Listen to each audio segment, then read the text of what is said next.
The Giver by Lois Lowry. Chapter 1. It was almost December, and Jonas was beginning to be frightened. No, wrong word, Jonas thought. Frightened meant that deep, sickening feeling of something terrible about to happen. Frightened was the way he had felt a year ago when an unidentified aircraft had overflown the community twice. He had seen it both times. Squinting toward the sky, he had seen the sleek jet, almost a blur at its high speed, go past, and a second later heard the blast of a sound that followed. Then, one more time, a moment later, from the opposite direction, the same plane. At first, he had only been fascinated. He had never seen an aircraft so close, for it was against the rules for pilots to fly over the community. Occasionally, when supplies were delivered by cargo planes to the landing field across the river, the children rode their bicycles to the riverbank and watched, intrigued, the unloading and then the takeoff directed to the west, always away from the community. But the aircraft a year ago had been different. It was not a squat, fat-bellied cargo plane, but a needle-nosed, single-pilot jet. Jonas, looking around anxiously, had seen others, adults as well as children, stop what they were doing and wait, confused, for an explanation of the frightening event. Then, all of the citizens had been ordered to go into the nearest building and stay there. Immediately, the rasping voice through the speakers had said. Leave your bicycles where they are. Instantly, obediently, Jonas had dropped his bike on its side on the path behind his family's dwelling. He had run indoors and stayed there alone. His parents were both at work, and his little sister Lily was at the child care center where she spent her after-school hours. Looking through the front window, he'd seen no people, none of the busy afternoon crew of street cleaners, landscape workers, and food delivery people who usually populated the community at that time of day. He saw only the abandoned bikes here and there on their sides. An upturned wheel on one was still revolving slowly. He'd been frightened then. The sense of his own community, silent, waiting, had made his stomach churn. He had trembled. But it had been nothing.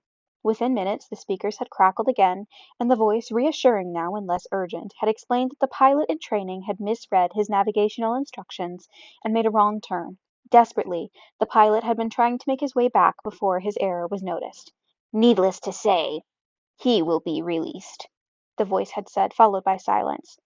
There was an ironic tone to that final message, as if the speaker found it amusing, and Jonas had smiled a little, though he knew what a grim statement it had been.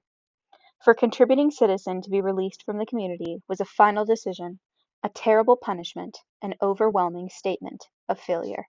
Even the children were scolded if they used the term lightly at play, jeering at a teammate who missed a catch or stumbled in a race. Jonas had done it once, had shouted at his best friend, "That's it, Asher! You're released!" when Asher's clumsy error had lost a match for his team. He had been taken aside for a brief and serious talk by the coach, had hung his head with a guilt and embarrassment, and apologized to Asher after the game. Now, thinking about the feeling of fear as he pedaled home along the river path, he remembered that moment of palpable, stomach-sinking terror when the aircraft had streaked above. It was not what he was feeling now with December approaching. He searched for the right word to describe his own feeling. Jonas was careful about language, not like his friend Asher, who talked too fast and mixed things up, scrambling words and phrases until they were barely recognizable, and often very funny. Jonas grinned, remembering the morning that Asher had dashed into the classroom late as usual, arriving breathlessly in the middle of the chanting of the morning anthem. When the class took their seats at the conclusion of the patriotic hymn, Asher remained standing to make his public apology as was required. I apologize for inconveniencing my learning community. Asher ran through the standard apology phrase rapidly, still catching his breath. The instructor and class waited patiently for his explanation. The students had all been grinning because they'd listened to Asher's explanation so many times before. I left home at the correct time, but when I was riding along near the hatchery, the crew was separating some salmon. I guess I just got distraught watching them. I apologize to my classmates, Asher concluded. He smoothed his rumpled tunic and sat down.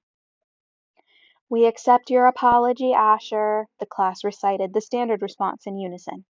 Many of the students were biting their lips to keep from laughing. I accept your apology, Asher, the instructor said. He was smiling. And I thank you because once again you have provided an opportunity for a lesson in language. Distraught is too strong an adjective to describe salmon viewing. He turned and wrote distraught on the instructional board, Beside it he wrote "distracted." Jonas, nearing his home now, smiled at the recollection. Thinking still as he wheeled his bike into its narrow port beside the door, he realized that frightened was the wrong word to describe his feelings, now that December was almost here. It was too strong an adjective. He'd waited a long time for this special December.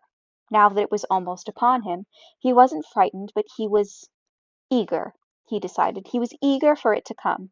And he was excited, certainly. All of the 11s were excited about the event that would be coming soon. But there was a little shudder of nervousness when he thought about it, about what might happen. Apprehensive, Jonas decided. That's what I am. "Who wants to be first tonight for feelings?" Jonas's father asked at the conclusion of their evening meal. It was one of the rituals, the evening telling of feelings. Sometimes Jonas and his sister Lily argued over terms, over who would get to go first. Their parents, of course, were part of the ritual. They, too, told their feelings each evening. But like all parents, all adults, they didn't fight and wheedle for their turn. Nor did Jonas tonight. His feelings were too complicated this evening. He wanted to share them, but he wasn't eager to begin the process of sifting through his own complicated emotions, even with the help that he knew his parents could give. "You go, Lily," he said, seeing his sister, who was much younger, only a 7, wiggling with impatience in her chair. "I felt very angry this afternoon," Lily announced. "My child care group was at the play area, and we had a visiting group of 7s, and they didn't obey the rules at all. One of them, a male, I don't know his name, kept going right to the front of the line for the slide, even though the rest of us were all waiting. I felt so angry at him, I made my hand into a fist, like this." She held up a clenched fist, and the rest of her family smiled at her small defiant gesture. "Why do you think the visitors didn't obey the rules?" Mother asked. Lily considered and shook her head. "I don't know. They acted like animals," Jonas suggested. He laughed. "That's right," Lily said, laughing too. "Like animals."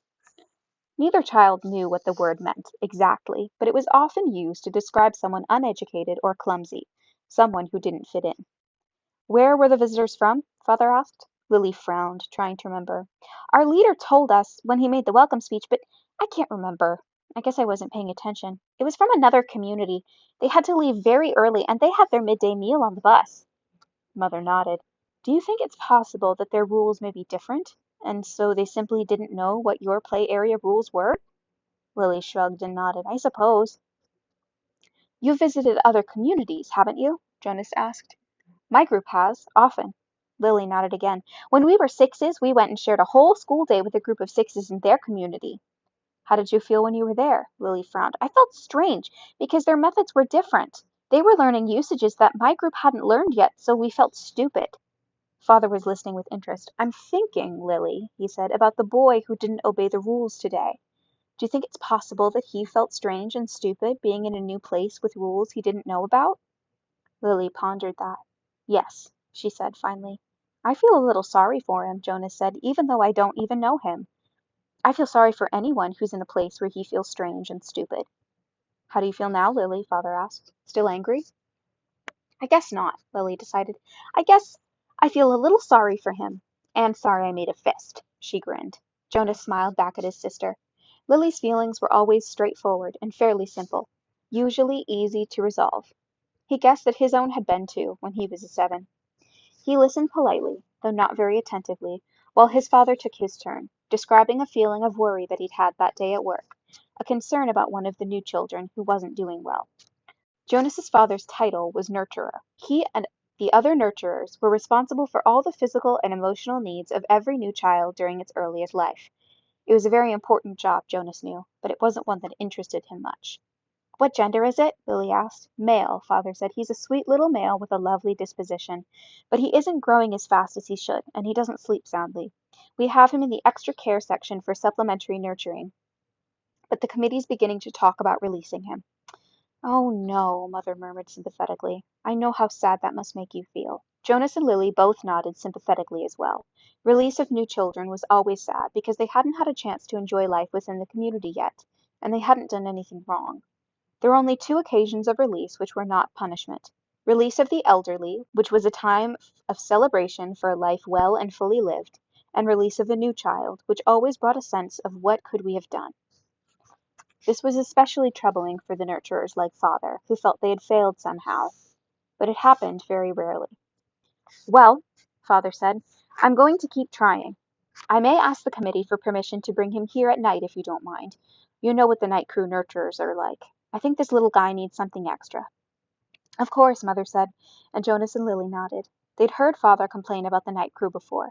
It was a lesser job, night crew nurturing, assigned to those who lacked the interest or skills or insight for the more vital jobs of the daytime hours. Most of the people on the night crew had not even been given spouses because they lacked, somehow, the essential capacity to connect to others, which was required for the creation of a family unit. "Maybe we could even keep him?" Lily suggested sweetly, trying to look innocent. The look was fake, Jonas knew, they all knew. "Lily," Mother reminded her, smiling, "you know the rules. 2 children, 1 male, 1 female to each family unit. It was written very clearly in the rules." Lily giggled.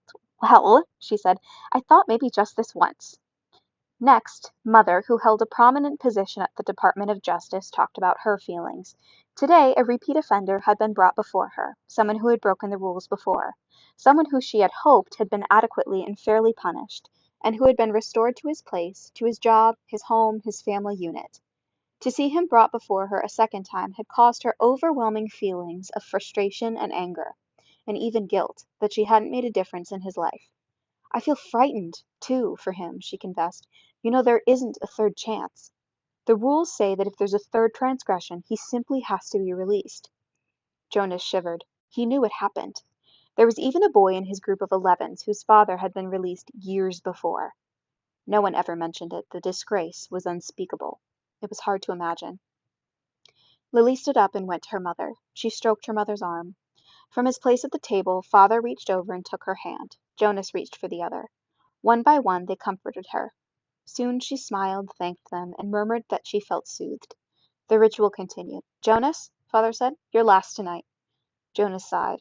This evening he almost would have preferred to keep his feelings hidden, but it was, of course, against the rules. "I'm feeling apprehensive," he confessed, glad that the appropriate descriptive word had finally come to him. "Why is that, son?" His father looked concerned. "I know there's really nothing to worry about," Jonas explained, "and that every adult has been through it. I know you have, Father, and you too, Mother, but it's the ceremony that I'm apprehensive about. It's almost December." Lily looked up, her eyes wide. "The ceremony of 12!" she whispered in an awed voice. Even the smallest children, Lily's age and younger, knew that it lay in the future for each of them. "I'm glad you told us of your feelings," Father said. "Lily," Mother said, beckoning to the little girl, "go on now and get into your night clothes. Father and I are going to stay here and talk to Jonas for a while." Lily sighed, but obediently she got down from her chair. "Privately?" she asked. Mother nodded. "Yes," she said. "This talk will be a private one with Jonas."